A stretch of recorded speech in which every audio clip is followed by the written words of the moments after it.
Que tout ce qui respire loue l'Éternel, louez l'Éternel. Que tout ce qui respire loue l'Éternel, louez l'Éternel, bien-aimé. Que tout ce qui respire loue l'Éternel. Louez l'Éternel, le psaume 150, verset 6. Bonjour bien-aimés, c'est l'heure de la prière et de la repentance. Seigneur, en ce jour nouveau, nous venons te louer et te remettre cette journée avec foi et espérance. Père Céleste, merci pour ce matin et pour le souffle de vie que tu nous donnes. Nous te rendons gloire pour ton amour incommensurable et ta fidélité. Guide nos pas aujourd'hui, éclaire nos pensées, donne-nous la force d'affronter cette journée avec confiance et sérénité. Aide-nous à être une bénédiction pour les autres et à refléter ton amour autour de nous. Comme il est écrit que tout ce qui respire loue l'Éternel, louez l'Éternel, psaume 5, 150, verset 6. Toujours très nombreux bien-aimés, chaque matin à revenir dans la bergerie du Seigneur. Nous sommes heureux pour vous et heureux pour ceux qui vont recevoir le Seigneur Jésus-Christ dans leur vie.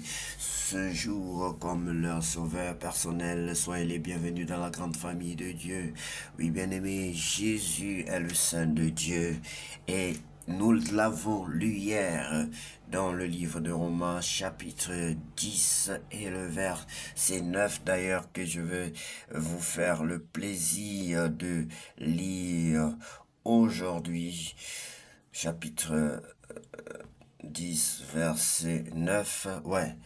Est-ce que la bouche affirme devant tout ce que Jésus est le Seigneur? Est-ce que tu crois dans ton cœur que Dieu l'a réveillé de la mort? Dans ce cas, tu seras sauvé. Oui, bien-aimé, si tu crois dans ton cœur que Dieu a réveillé Jésus-Christ des morts, tu seras sauvé. Si tu crois que Jésus-Christ est ton Seigneur, tu seras sauvé, bien-aimé. Alors, tu dois aussi confesser comme nous venons de le dire, si tu confesses de ta bouche le Seigneur Jésus-Christ, tu seras sauvé. Alors, tu vas répéter après moi, bien-aimé, si tu es sincère, si tu veux vraiment recevoir le Seigneur Jésus-Christ dans ta vie comme ton sauveur personnel, si tu veux naître de nouveau, je vais te demander de répéter cette prière après moi. Tu as dit, Seigneur Jésus-Christ, Seigneur Jésus-Christ, je reconnais que je suis un pécheur. Je reconnais que tu es le Saint de Dieu. Tu es le Fils unique de Dieu. Tu es celui qui a souffert pour moi. Tu as été envoyé dans ce monde pour porter nos péchés. Je te demande pardon, Seigneur, et je t'accepte dans ma vie comme mon sauveur personnel. Prends le plein contrôle de ma vie. Viens, règne en moi, Seigneur. Règne en moi, demeure en moi, Seigneur Jésus. Je t'accepte dans ma vie comme mon sauveur personnel et mon Dieu. Seigneur Jésus, merci. Merci de m'avoir sauvé. Merci parce que désormais je suis appelé enfant de Dieu. Remplis-moi de ton Esprit Saint. Je t'en supplie, Père Saint, au nom de Jésus-Christ. Amen. Sans plus tarder, bien-aimés, nous allons lire la parole de Dieu dans le livre de Romains, chapitre 11. Dieu n'a pas rejeté le peuple d'Israël. Alors je demande, est-ce que Dieu a rejeté son peuple? Sûrement pas. La preuve, moi, je suis israélite, de la famille d'Abraham, de la tribu de Benjamin. Dieu n'a pas rejeté son peuple qu'il a choisi d'avance. Dans les livres saints, Élie se plaint à Dieu du peuple d'Israël. Vous connaissez sûrement ces paroles. Voici ce qu'il dit. Seigneur, ils ont tué tes prophètes, ils ont détruit tes autels. Moi seul je suis resté et ils veulent me tuer. Quelle est la réponse de Dieu? La voici, j'ai gardé pour moi 7000 hommes, ceux qui n'ont pas plié les genoux devant le Dieu Baal. Aujourd'hui, c'est la même chose. Oui, bien aimé, c'est toujours les mêmes choses qui se répètent dans l'histoire de Dieu. Les enfants de Dieu qui se rebellent, ainsi de suite.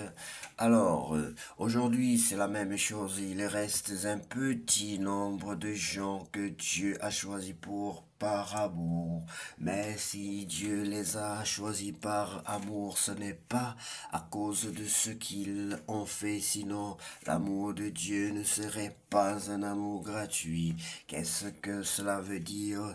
Ce que le peuple d'Israël cherchait, il ne l'a pas trouvé, mais ceux que Dieu a choisis, eux, ils ont trouvé ce qu'ils cherchaient. Les autres n'ont pas voulu comprendre. En effet, les livres, ça disent, jusqu'à maintenant, Dieu a endormi leur intelligence, il a empêché leurs yeux de voir et leurs oreilles d'entendre. Le roi David dit aussi que leurs pas deviennent pour eux un piège, un trou où ils tombent, qu'ils soient punis, qu'ils deviennent aveugles, qu'ils ne voient plus rien du tout, et fais-leur courber le dos sans arrêt. Je demande donc, est-ce que les Juifs sont tombés dans le piège pour toujours? Sûrement pas, mais à cause de leur désobéissance, les autres peuples ont pu être sauvés. Ainsi, le peuple d'Israël est devenu jaloux. Sa désobéissance a apporté de grands bienfaits au monde et son échec en tant que peuple a apporté de grands bienfaits à ceux qui ne sont pas juifs. Alors, quand les juifs participeront totalement au salut, les bienfaits seront encore plus grands. Le salut de ceux qui ne sont pas juifs. Maintenant, vous qui n'êtes pas juifs, c'est à vous que je parle. Je suis l'apôtre de ceux qui ne sont pas juifs. Ce service est pour moi un honneur et je le rends en espérant augmenter la jalousie de mes frères et sœurs juifs pour en sauver quelques-uns. En effet, quand Dieu les a mis de côté, il a réconcilié le monde avec lui. Alors, quand il les accueillera de nouveau, que va-t-il se passer? Ceux qui étaient morts reviendront à la vie. Amen. L'arbre sauvage et l'arbre cultivé. Si la première part du pain est pour Dieu, le pain entier est pour lui aussi. Et si les racines d'un arbre sont à Dieu, les branches sont à lui aussi. Le peuple d'Israël est comme un arbre bien cultivé, auquel on a coupé quelques branches. Toi, tu es comme la branche d'un arbre sauvage et on t'a greffé parmi les branches qui restent sur l'arbre cultivé. Maintenant, tu peux profiter avec ces branches de la bonne serve de ses racines. Mais ne va pas te vanter devant les branches. Tu veux pourtant te vanter, mais ce n'est pas toi qui portes les racines. Ce sont les racines qui te portent. Tu vas dire, on a coupé les branches pour que moi je sois greffé. C'est vrai, on les a coupées parce qu'elles n'avaient pas la foi. Et toi tu restes attaché à l'arbre parce que tu as la foi. Ne te vante pas, mais tu dois plutôt avoir peur.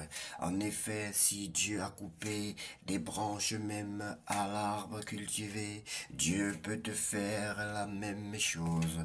Alors, regarde, Dieu est bon et il est sévère. Il est sévère pour ceux qui sont tombés. Il est bon pour toi si tu vis de sa bonté, sinon tu seras coupé toi aussi comme une branche. Mais si un jour les Juifs acceptent de croire, Dieu est assez puissant pour les greffer de nouveau. En effet, toi, tu étais la branche d'un arbre sauvage. On t'a coupé, on t'a greffé sur un arbre cultivé. Pour toi, ce n'était pas naturel. Les Juifs, eux, étaient les branches de l'arbre cultivé. Alors Dieu les greffera bien plus facilement sur cet arbre où il avait poussé.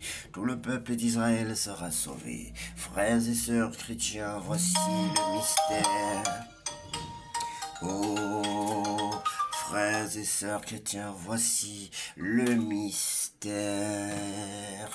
que je veux vous faire connaître.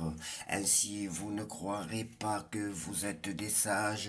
Une partie du peuple d'Israël refuse de comprendre, et cela durera jusqu'à ce que les autres peuples reviennent vers Dieu. À ce moment-là, tout le peuple d'Israël sera sauvé, comme les livres saints le disent.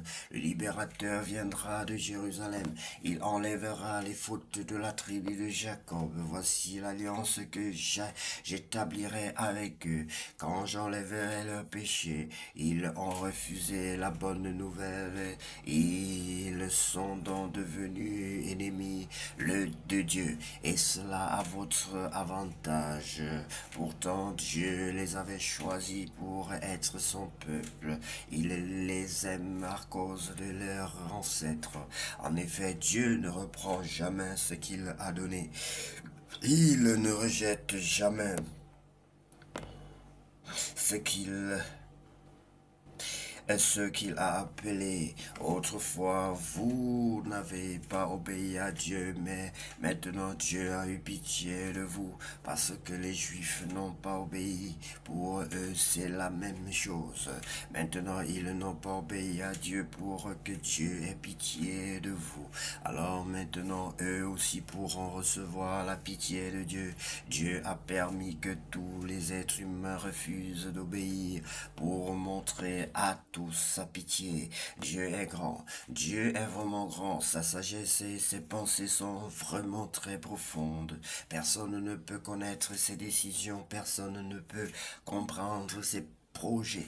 Les livres saints disent: qui connaît la pensée du Seigneur, qui peut lui donner des conseils, qui les a donné quelque chose, qui lui a donné quelque chose le premier pour que Dieu lui donne à son tour. Oui, tout vient de lui, tout existe par lui et pour lui. À Dieu la gloire pour toujours. Amen. Très belle conclusion, bien-aimés. Très belle analyse des principes de Dieu, inspirés bien sûr par l'Esprit de Dieu, le Saint-Esprit.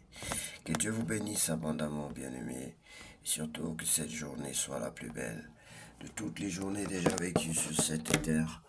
Au nom puissant de Jésus-Christ de Nazareth, nous avons ainsi prié. Amen. Je sais ta parole dans mon cœur. Je sais ta parole dans mon cœur.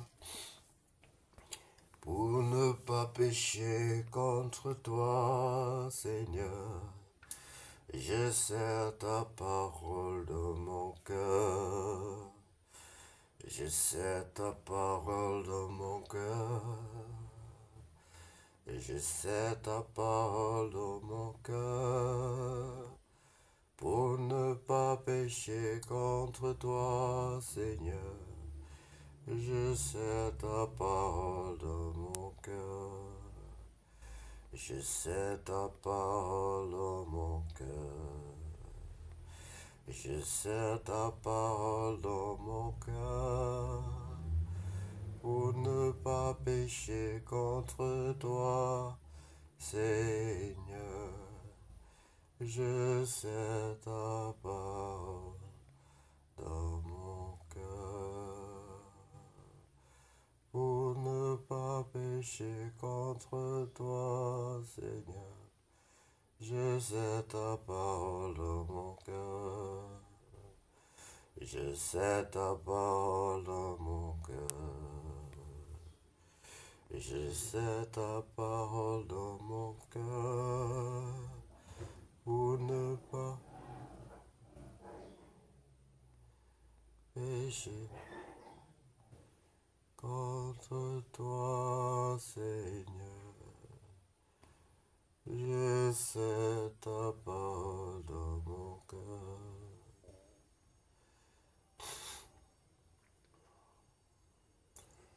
Pour ne pas pécher contre toi, Seigneur.